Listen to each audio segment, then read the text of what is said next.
Hi అండి. నమస్తే. ప్రత్యూష 8వ భాగం. విసురుగా తన ముందుకు వచ్చి పడిన నోట్ల కట్టని చూస్తుంది సింధూర. ఆమెకు ఎదురుగా నిలబడి ఉన్న చక్రవర్తి కాటేయడానికి సిద్ధంగా ఉన్న నాగులా బుసలు కొడుతున్నాడు. ఎర్రజీర నలుముకుని ఉన్న కళ్ళతో కణతల దగ్గర నరాలు ఉబ్బి అతని ముఖం భయంకరంగా ఆకున్న పులిలా క్రూరంగా ఉంది. ఆ కళ్ళలో నిరసన, అసహ్యం, తృణీకారం లాంటి భావాలు ఎన్నో చదవగలిగింది సింధూర. అది నువ్వు ఈ ఊరు వదిలి వెళ్ళిపోవడానికి.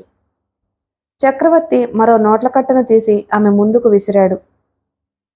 ఇది నీ కడుపులో పెరుగుతున్న హర్షారూపాన్ని నాశనం చేసుకోవడానికి. తను తలదాచుకున్న ఇంటి కప్పు కూలి పెళపెళా రావాలతో నడినెత్తిన పడిపోతున్న అనుభూతి కలిగిందామెకు. ఆమె చేష్టలుడిగిన దానిలా అయోమయంగా చూస్తుంది.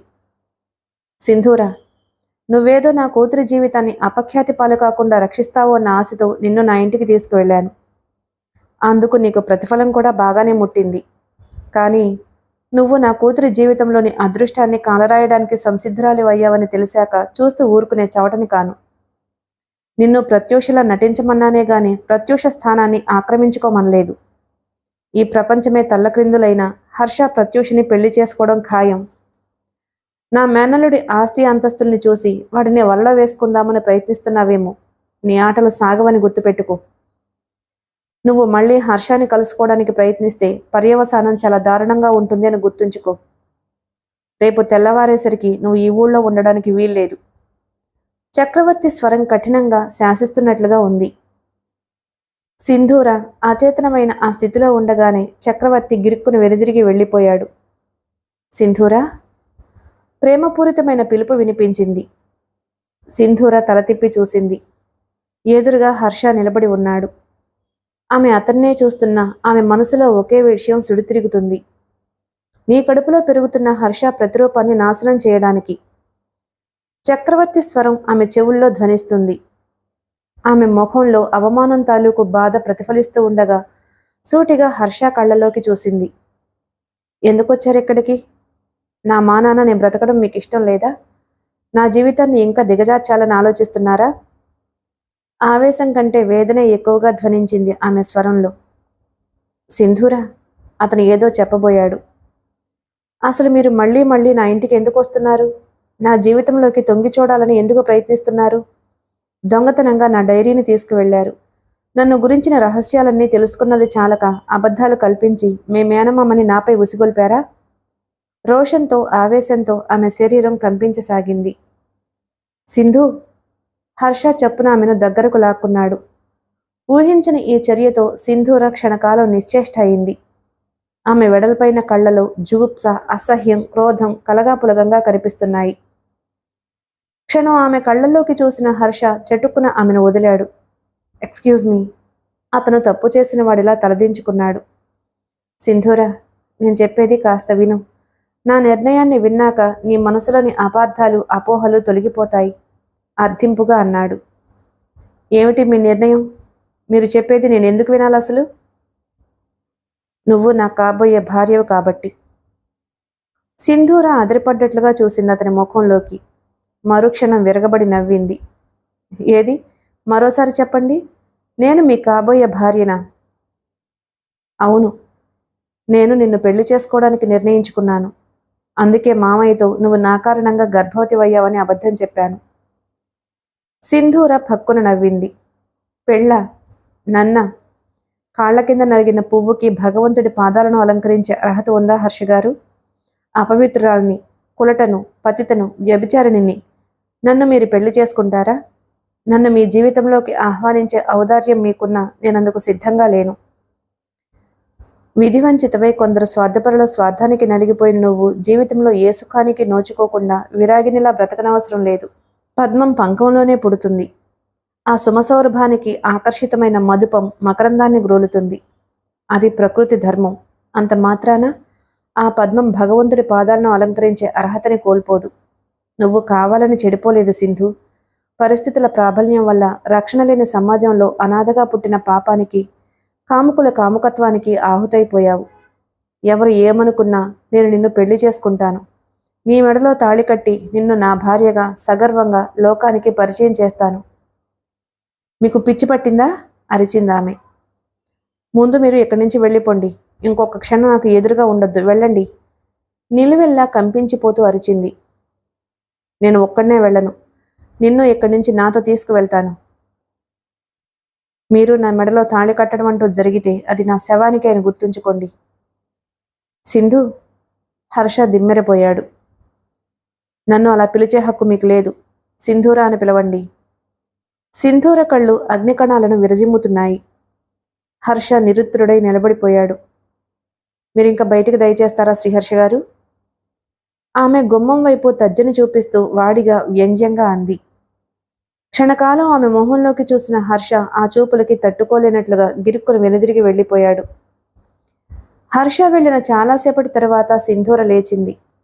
స్వేదమయమైన ముఖాన్ని పైట కొంగుతో ఒత్తుకోబోతూ తడిగా ఉన్న చెంపల్ని చూసి ఇంతసేపు ఏడ్చానా అనుకుంది.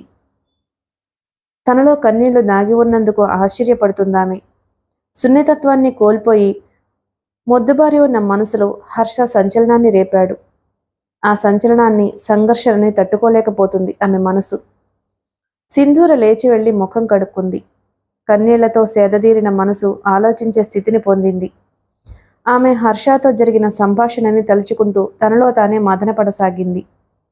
ఏం చేసింది తను? అతడు తనని మనసారా జీవితంలోకి ఆహ్వానిస్తే తిరస్కరించింది. పునర్జీవితాన్ని ప్రసాదించబోయిన అతన్ని చేజేతులా దూరం చేసుకుంది. కానీ అతనికి నిశ్చయించబడిన వధువుగా అతనే సర్వస్వమని భావిస్తున్న ప్రత్యూష స్థానాన్ని తను ఎలా ఆక్రమించుకోగలదు? సింధూర పెదవుల నుంచి వ్యధాభరితమైన నిట్టూర్పు వెలువడింది. ఆమె యాంత్రికంగా అలంకరణ ముగించి బ్యాగు తీసుకుని బయటకొచ్చింది. పరధ్యాసగా నడుస్తున్న సింధూర హలో అనే పలకరింపుతో ఉలిక్కిపడి తలెత్తింది. ముఖంపై వెకిలి నవ్వుతో తనను చూస్తున్న ఆ వ్యక్తిని చూడగానే ఆమె ముఖంలో రకరకాల భావాలు కదలాడసాగాయి. ఆమె ముఖంలో మారుతున్న రంగులను చూస్తూ వినోదంగా నవ్వాడు సుందర్. చాలా రోజుల తర్వాత కలుసుకున్నాం కదూ? సింధూర అడుగుల వేగం హెచ్చింది. బంగినపల్లి మామిడి పండులా మెసమెసలాడిపోతున్నావు, ఏమిటి విశేషం? ఆమెను నకసిక పర్యంతము పరీక్షగా చూస్తూ అడిగాడు. డాక్టర్ దగ్గరకా? సింధూరకి అతని చూపులు మూలుకుల్లా సోకుతున్నాయి. బ్లూ ఫిల్మ్లో నటించడానికి నా దగ్గరికి వచ్చే ముందు ప్రికాషన్స్ తీసుకుని రాలేదా? రహస్యంగా అడిగినట్లు అడిగాడు. ఎంత అసభ్యకరమైన ప్రశ్న! జుగుప్సతో ఆమె శరీరం జలధరించింది. సింధూర దేనికి జవాబివ్వకపోవడంతో తిరిగి అతనే అన్నాడు.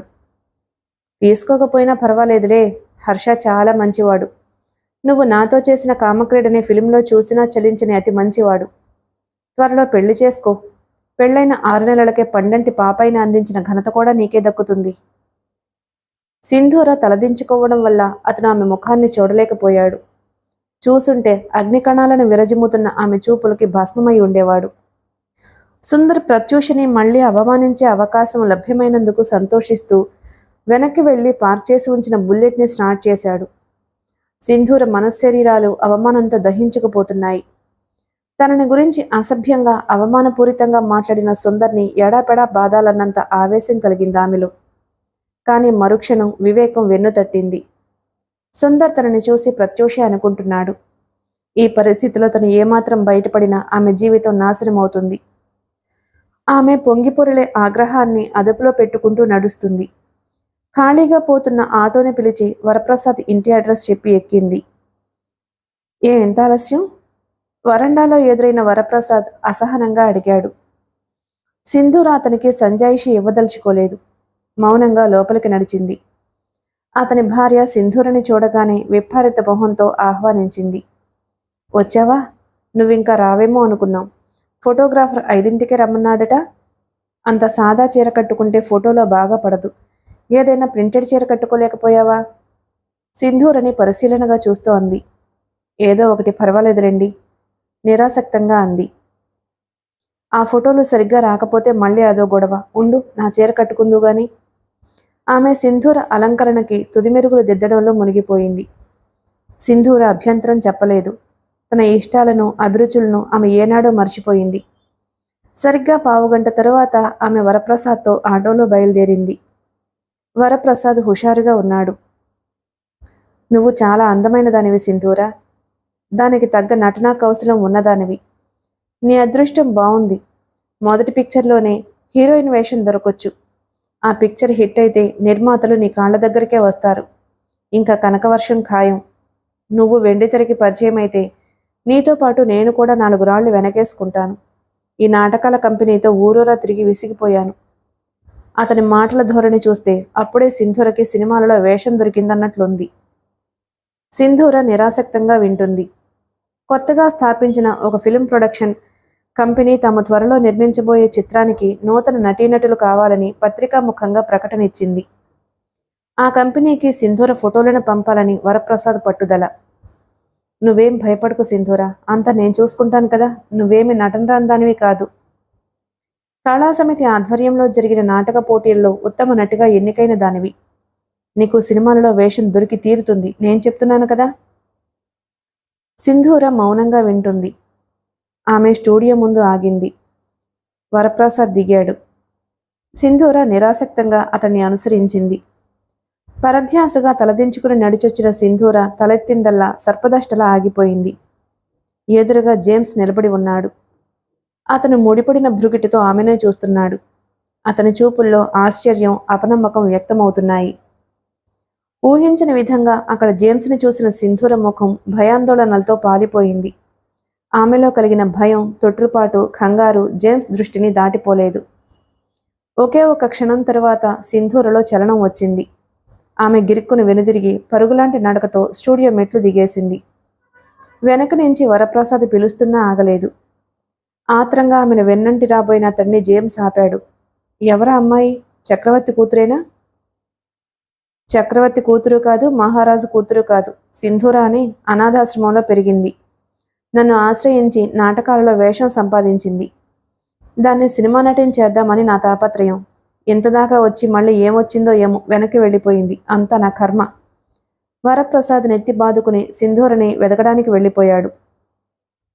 జేమ్స్కి అతని తర్వాత చెప్పిందేమీ వినిపించడం లేదు. సింధూర, ప్రత్యూష లాంటి సింధూర. అతనికి హఠాత్తుగా సుందర్ గతంలో ప్రత్యూషని బ్లాక్మెయిల్ చేస్తున్నప్పుడు ఆమెకి మతి భ్రమించిందనడం, తన పేరు ప్రత్యూష కాదు సింధూర అని చెప్పడం గుర్తుకొచ్చింది. జేమ్స్కి జరిగిన మోసం అర్థమైంది. అతని కళ్ళు ఎర్రజీరలు ముసురుకున్నాయి. చక్రవర్తి. ఫోన్లో సుందర స్వరం వినగానే వెన్నులో మంచుగడ్డలు పెట్టినట్లు వణికిపోయాడు చక్రవర్తి. నువ్వా? అప్రయత్నంగా అన్నాడు. ఏం కావాలి? డూప్ అంటే నీకు తెలుసో లేదో అడగడానికి ఫోన్ చేశాను. తెలియకపోతే చెబుతాను విను. సినిమాల్లో ఫైటింగ్ దృశ్యాలను, క్లిష్టమైన సన్నివేశాలను చిత్రీకరించేటప్పుడు హీరోకి బదులుగా డూపుని ఉపయోగించుకుంటారు. కానీ చక్రవర్తి, నువ్వు జీవితం కూడా సినిమా లాంటిదే అనుకున్నావు. నీ కూతురికి బదులుగా నాటకాలలో సింధూరని బ్లూ ఫిల్మ్లో నటించడానికి నా దగ్గరకు పంపి తెలివిగా నా దగ్గర నుంచి ఫోటోలను రాబట్టేశావు. కానీ నువ్వు తెలివైన వాడివైతే నేను అతి తెలివైన వాణ్ణి. నన్ను నమ్మించి వంచిన నీకు ఏ శిక్ష వేయాలో నాకు బాగా తెలుసు. ఫోన్ కట్ అయింది. చక్రవర్తి చేతిలోని రిసీవర్ జారిపోయింది. అతను భయభ్రాంతుడై శరీరం వణికిపోతూ ఉండగా వెనక భూతం తరుముకొస్తున్నట్టుగా పరిగెత్తుతూ గదిలో నుంచి యువతలకొచ్చాడు. ప్రీతి, భయవిహ్వలమైన స్వరంతో అరిచాడు. ఏమిటి డాడీ? ప్రత్యూష యువతలకొచ్చింది. వాడు ఆ సుందర్కి బ్లూ ఫిల్మ్లో నటించింది నువ్వు కాదు అని ఆ సింధూర అని తెలిసిపోయింది. వాడు నన్ను బెదిరిస్తున్నాడు. ప్రత్యూష భావరహితమైన మొహంతో తండ్రి చెప్పింది వింది. తరువాత ఏదో నిశ్చయానికి వచ్చినట్లు ఫోన్ దగ్గరకు నడిచింది. ఆమె ఫోన్ డయల్ చేస్తూ ఉండగా చక్రవర్తి అడిగాడు. ఎవరికి ఫోన్ చేయబోతున్నావు నువ్వు? పోలీస్ స్టేషన్కి. సుందర్ నన్ను బ్లాక్మెయిల్ చేస్తున్నాడు అని కంప్లైంట్ ఇస్తాను. నీకు మతిపోయిందా? చక్రవర్తి కోపంగా కూతురు చేతిలోంచి ఫోన్ లాక్కుని పెట్టేశాడు. పోలీస్ కంప్లైంట్ ఇస్తే కోర్టుకి ఎక్కవలసి వస్తుంది. దాంతో మొత్తం జరిగిందంతా బయటకు వస్తుంది. సుందర్ తనతో కలిపి నిన్ను తీయించిన ఆ ఫోటోలని ఎగ్జిబిట్స్గా కోర్టులో ప్రవేశపెట్టవలసి వస్తుంది. ఆ ఫోటోలను చూసిన వాళ్ళెవ్వరూ సుందర్తో నీకు ఉన్నది కేవలం స్నేహమే అంటే నమ్మరు. ఇది మన కుటుంబ పరువు ప్రతిష్టలకు సంబంధించిన విషయం. ఆడపిల్లవి. నీ జీవితం నలుగురిలోనూ నగుబాటు కావడం తప్ప వేరే ప్రయోజనం ఏమీ ఉండదు. నా జీవితం ఏమైపోతుంది అన్న బెంగ నాకేమీ లేదు డాడీ. దురదృష్టం నన్ను వెంటాడబట్టే సుందర్తో స్నేహం చేసి నా జీవితానికి ముప్పు తెచ్చుకున్నాను. మీ ప్రమేయం లేకుండా వాడిని ఆనాడే పోలీసులకు పట్టిస్తే నా జీవితంలో హర్షాన్ని పెళ్లి చేసుకునే అదృష్టానికి దూరమైపోయేదాన్ని కాదు. కోర్టుకు వెళ్తే ఏమవుతుంది డాడీ? సుందర్ నన్ను బ్లాక్మెయిల్ చేశాడు అనే విషయం నిరూపించడానికి ఆ ఫోటోలని కోర్టులో ఎగ్జిబిట్స్గా ప్రవేశపెట్టవలసి వస్తుంది. లోకమంతా ప్రత్యూష శీలాన్ని కోల్పోయి ఉంటుంది అనే ఊహాగానాలు చేస్తారు. బహుశా నాపై చెడిపోయిన ఆడదాన్ని అనే ముద్ర పడుతుంది. నాకు పెళ్లి కాదు, అంతేగా? నాకు కావాల్సింది అదే డాడీ. హర్షాన్ని మర్చిపోయి మరో వ్యక్తిని పెళ్లి చేసుకోవడం అన్నది అసంభవం. ఒక బజార్ రౌడీని, బ్లాక్మెయిలర్ని చట్టానికి పట్టించాను అన్న తృప్తైనా దక్కుతుంది నాకు. తెలివి తక్కువగా మాట్లాడకు. జరగని వాటిని ఊహించుకుని పిచ్చి ఆలోచనలతో నీ మనసుని పాడు చేసుకుని నా మనసు పాడు చేయకు. ఈ సమస్యను ఎలా పరిష్కరించాలా అని బుర్ర బద్దలు కొట్టుకుంటుంటే మధ్య నీ పెళ్లి ప్రస్తావన దేనికి? చక్రవర్తి కూతురిపై చిరాకు పడ్డాడు. మేనమామ ద్వారా విషయం విన్న హర్ష ఆందోళనగా అన్నాడు. వెంటనే పోలీస్ కంప్లైంట్ ఇచ్చే మామయ్య, ఇంకా జాప్యం అనవసరం అన్నాడు. నీకు మతిపోయిందా? పోలీస్ కంప్లైంట్ ఇస్తే అనవసరంగా లేనిపోని రభసవుతుంది. ఆడపిల్ల గలవాళ్ళం. ఈ సమస్యను సానునయంగా పరిష్కరించుకోవాలే గాని ఇలా అల్లరిపడడం వల్ల ప్రయోజనం ఏమీ లేదు. అనవసరంగా వాడిని రెచ్చగొట్టడం తప్ప. పోలీసులకి వాడిని పట్టించాలి అనుకుంటే ఇప్పుడు కాదు, మొదట్లో వాడు ప్రీతిని బ్లాక్మెయిల్ చేసినప్పుడే పట్టించేవాణ్ణి. మావయ్య, ఒక బజార్ రౌడీకి నువ్వు ఎందుకింత భయపడుతున్నావో నాకు అర్థం కావడం లేదు. పోలీస్ కంప్లైంట్ ఇచ్చాక వాడు ఏం చేయగలడు? కటకటాల వెనకాల కూర్చోవడం తప్ప. ఈ సమస్యని సానునయంగా పరిష్కరించుకోవాలి అనుకుంటున్నావు అంటే ఏం చేస్తావు? మరోసారి సింధురని వాడి కామదాహాన్ని తీర్చమని పంపిస్తావా? ఆవేశంగా అన్నాడు. హర్ష, నీది యువక రక్తం, ఆవేశం తప్ప ఆలోచన లేదు. సంఘంలో నాకున్న పరువు ప్రతిష్టల దృష్టి ఆలోచిస్తే ఇది చాలా పెద్ద సమస్య. ఈ సమస్యను పరిష్కరించడం నా వల్ల తప్ప మరెవ్వరి వల్ల కాదు. నువ్వు ఈ విషయంలో కల్పించుకోకు. చక్రవర్తి మృదువుగానే అయినా నిష్కర్షగా చెప్పాడు. హర్ష అసహాయంగా నిట్టూర్చాడు. మేనమామ ధోరణి వింతగా అనిపించింది అతనికి. ఒక పక్క ప్రత్యూష జీవితానికి ముప్పు వాటిల్లబోతూ ఉండగా అతను ఏం చేయదలుచుకున్నాడో, ఏ విధంగా ఈ సమస్యను పరిష్కరించదలుచుకున్నాడో అతనికి అర్థం కాలేదు. ఫోన్ మోగింది. దానికోసమే ఎదురుచూస్తున్న చక్రవర్తి వెంటనే రిసీవ్ చేసుకున్నాడు. చక్రవర్తి, సుందర్ మాట్లాడుతున్నాడు. నన్ను నమ్మించి వంచిన నీకు ఏ శిక్ష విధించాలో చెప్పు. చాయిస్ నీకే వదిలేస్తున్నాను. సుందర్, నీ వ్యాపారంలోని గుట్లన్నీ నాకు తెలుసు. గతంలో మనిద్దరి మధ్య ఉన్న మిత్రత్వాన్ని మర్చిపోయి నాతో శత్రుత్వాన్ని పెంచుకోవడం వల్ల నీకు ఒరిగే ప్రయోజనం ఏమిటి? నీకేం కావాలో చెప్పరాదు? అవతల నుంచి బిగ్గరగా నవ్వు వినిపించింది. నాకేం కావాలో నీకు తెలియదు? నా వ్యాపార రహస్యం చెబుతున్నాను విను. బ్లూ ఫిలిమ్స్ తీయడం నా బిజినెస్. సినిమాల్లో నటించడానికి నటీనటులు కావాలని పేపర్లో ప్రకటన ఇచ్చినట్లుగా బ్లూ ఫిల్మ్లో నటించడానికి అమ్మాయిలు కావాలని ప్రకటిస్తే శ్రీకృష్ణ జన్మస్థానం తప్పదు. ఆ విషయం నీకు తెలుసు, నాకు తెలుసు. అందుకే అమ్మాయిల్ని బ్లాక్మెయిల్ చేసి నా బిజినెస్కి వాడుకుంటున్నాను. నాకు గురు సమానుడవైన నీ కూతుర్ని ఎందుకు బ్లాక్మెయిల్ చేశావని అడుగుతావేమో. గురువుకి పంగనామాలు పెట్టిన శిష్యులు చాలామంది ఉన్నారు. నేను వాళ్లల్లో ఒకణ్ణి. సుందర్, ఒకే రూపాలతో ఉన్న ప్రత్యూష సింధూరంలో ఎవరైతే సింధూరని నీ దగ్గరకు పంపాను. నీ కోరిక తీర్చుకున్నావుగా. అమ్మమ్మ, ఎంత మాట! సింధూర ప్రత్యూష ఎలా అవుతుంది? నాకు కావాల్సింది నాటకాల్లో నటిస్తూ 10 మంది చేతుల్లో నలిగిన సింధూర కాదు, నీ కూతురు ప్రత్యూష. సుందర్, నీకిది భావ్యం కాదు. చక్రవర్తి బ్రతిమలాడే ధోరణిలో అన్నాడు. నువ్వు చేసింది న్యాయంగా ఉందా చెప్పు. నన్ను నమ్మించి వంచలేదు. నమ్మక ద్రోహం హత్యానేరం కంటే పెద్దది. నాకింక టైం లేదు నీతో మాట్లాడడానికి. 24 గంటల్లోగా, అంటే రేపు రాత్రి 9 గంటల్లోగా నువ్వు నీ కూతుర్ని నా దగ్గరకు పంపించు. పంపించకపోతే నీ కూతుర్ని కిడ్నాప్ చేస్తాను. నేను ప్రత్యూషని కిడ్నాప్ చేసినా నువ్వు పోలీస్ రిపోర్ట్ ఇవ్వవు. కారణం నీకు తెలుసు, నాకు తెలుసు.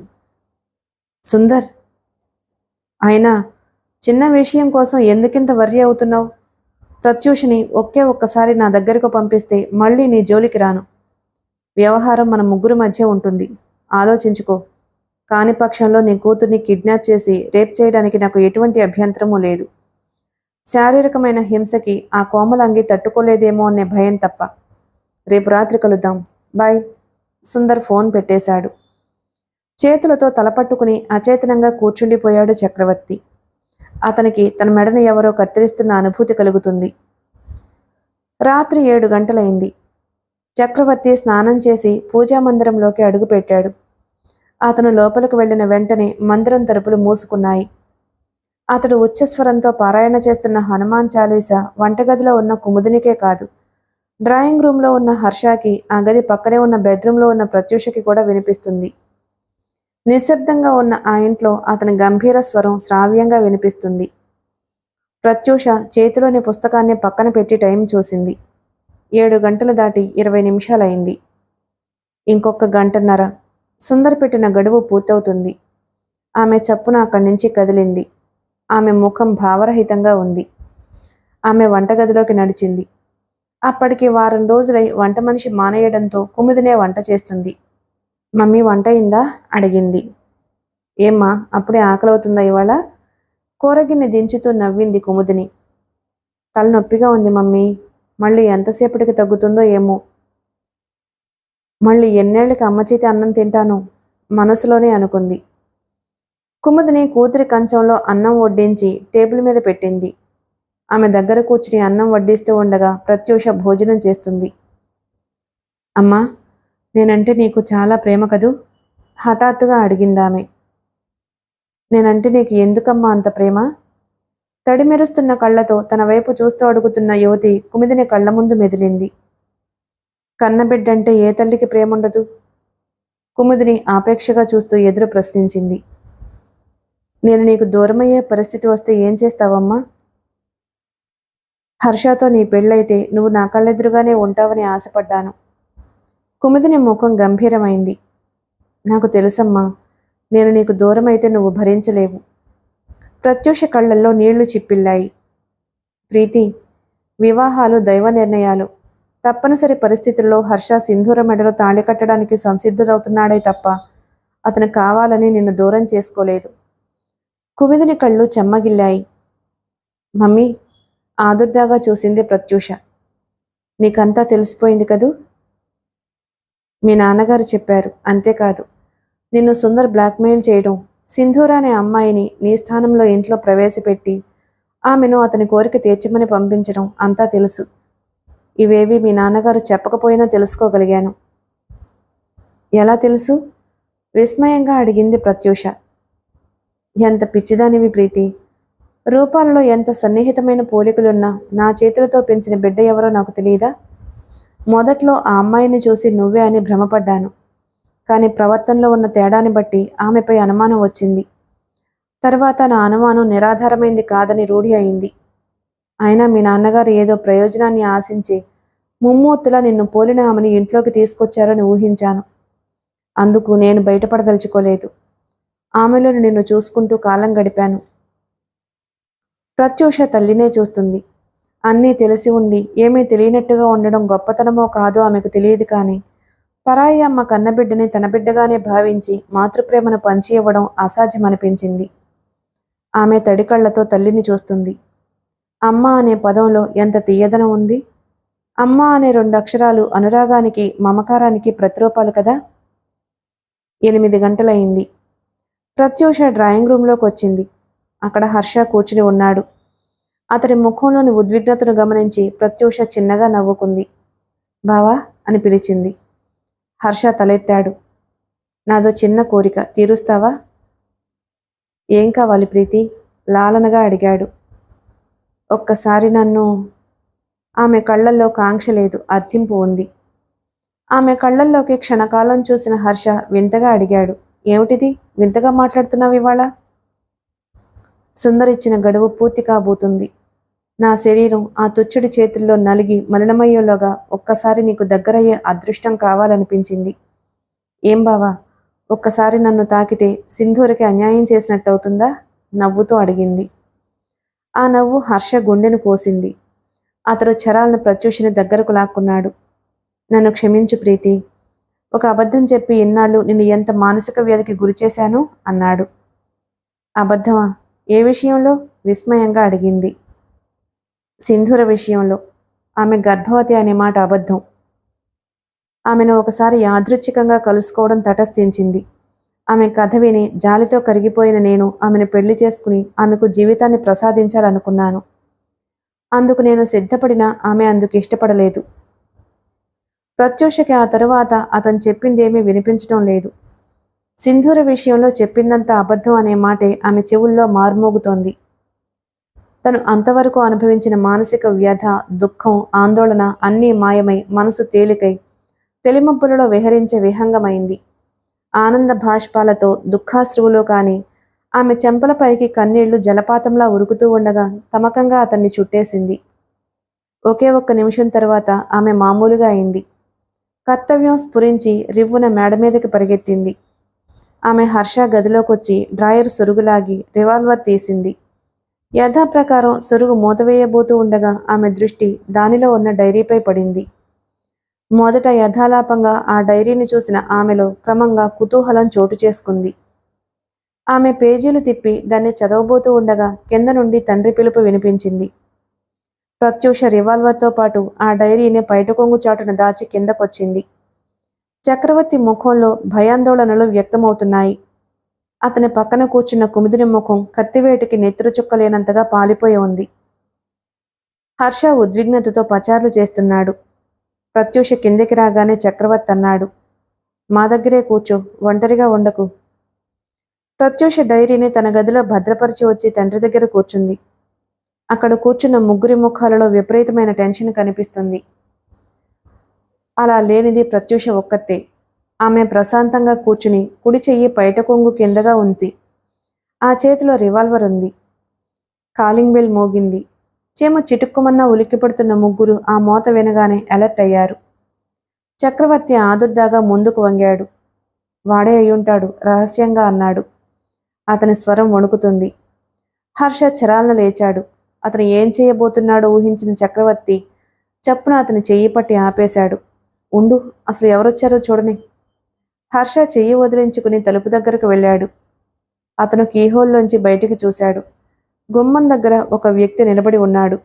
ఆ వ్యక్తి ఎవరైంది గమనించలేకపోయాడతను. ఎవరది? గట్టిగా పిలిచాడు హర్ష. నేను బాబు, కాసింని. అయ్యగారు బజారుకు పంపారు ఇందాక. చక్రవర్తి గంట కింద తన డ్రైవర్ని బజారుకు పంపిన విషయం గుర్తుకొచ్చింది. తలుపు తీయి, మేనల్లుడికి చెప్పాడు. హర్ష తలుపు తెరిచాడు. గుమ్మంలో నిలబడ్డ వ్యక్తిని చూడగానే అతను నిఠారుగా అయ్యాడు. సుందర్ వికటంగా నవ్వుతూ లోపలికొచ్చాడు.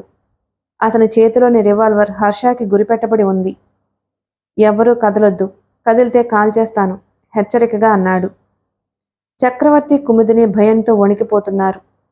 సుందర్ రివాల్వర్ని అలా పట్టుకుని ప్రత్యూష వైపు నడిచాడు. హర్ష అప్పటికి తేరుకున్నాడు. అతను సుందర్ రివాల్వర్ను ఎగరగొట్టాలన్న ప్రయత్నంలో చెయ్యి విసిరాడు. అది గమనించిన సుందర్ ఓడుపుగా పక్కకి తప్పుకున్నాడు. వెంటనే అతని చేతిలోని రివాల్వర్ హర్ష భుజాన్ని గాయపరిచింది. అతను చేత్తో భుజాన్ని అదిమి పట్టుకుని సుందర్ని పడగొట్టాలని విశ్వప్రయత్నం చేస్తున్నాడు. సుందర్ చేతిలోని రివాల్వర్ మరోసారి మోగింది. హర్ష ఎడం భుజంలోకి గుండు దూసుకుపోయింది. కుముదిని భయంతో వణికిపోతూ చక్రవర్తిని గట్టిగా పట్టుకుంది. తన కళ్ల ముందర జరుగుతున్న దమనకాండను విహ్వలుడై చూస్తున్నాడు చక్రవర్తి. ప్రత్యూష తనను సమీపిస్తున్న సుందర్ని చూస్తూ తాపీగా లేచి నిలబడింది. తన కళ్ల ముందరే తన ప్రియమైన ప్రత్యూషపై జరగబోయే అత్యాచారాన్ని చూడవలసిన దుస్థితికి విచారిస్తున్నాడు 2 చేతులు చచ్చుబడిన హర్ష. సుందర్కి ప్రత్యూషకి మధ్య 2 అడుగుల దూరం మాత్రమే ఉంది. అప్పుడు మెరుపులా కదిలిందామె. అంతవరకు పైట కొంగు కిందగా పెట్టుకున్న ఆమె కుడి చెయ్యి కనురెప్పపాటులో ముందుకొచ్చి చేతిలోని రివాల్వర్ని పిలిచింది. కెవ్వుమన్నాడు సుందర్. గజగజ వణికిపోతూ లేచి కూర్చున్నాడు చక్రవర్తి. ఎప్పుడు నిద్రపోయాడో తెలియదు. తను కలగన్నది గుర్తురాగానే అతని శరీరం వణికిపోతుంది. అతను చుట్టూ చూశాడు. సోఫాలో కుముదిని ఆదమరిచి నిద్రపోతుంది. హర్ష ప్రత్యూషలు కనిపించలేదు అతనికి. చక్రవర్తి భృగుటి ముడిపడింది. ఏమయ్యారు వీళ్ళిద్దరూ? ఆలోచిస్తున్న అతనికి హఠాత్తుగా స్లిప్పర్ల శబ్దం వినిపించింది. చక్రవర్తి ఉలిక్కిపడ్డాడు. ఆ ఇంటికంతటికీ తనొక్కడే మెలకువగా ఉన్నాడు. మరి ఆ అడుగుల శబ్దం ఎవరిది? అతని వెన్నెముకలో భయం జరజరా పాకుతుంది. స్లిప్పర్ల శబ్దం దగ్గరైంది. హర్ష మేడమెట్లు దిగిరావడాన్ని అతనప్పుడు చూశాడు. మరి ప్రీతి? అతని గుండె జల్లుమంది. హర్ష, ప్రీతి ఎక్కడుంది? ఆదుర్దాగా అడిగాడు. గదిలో పడుకుంది.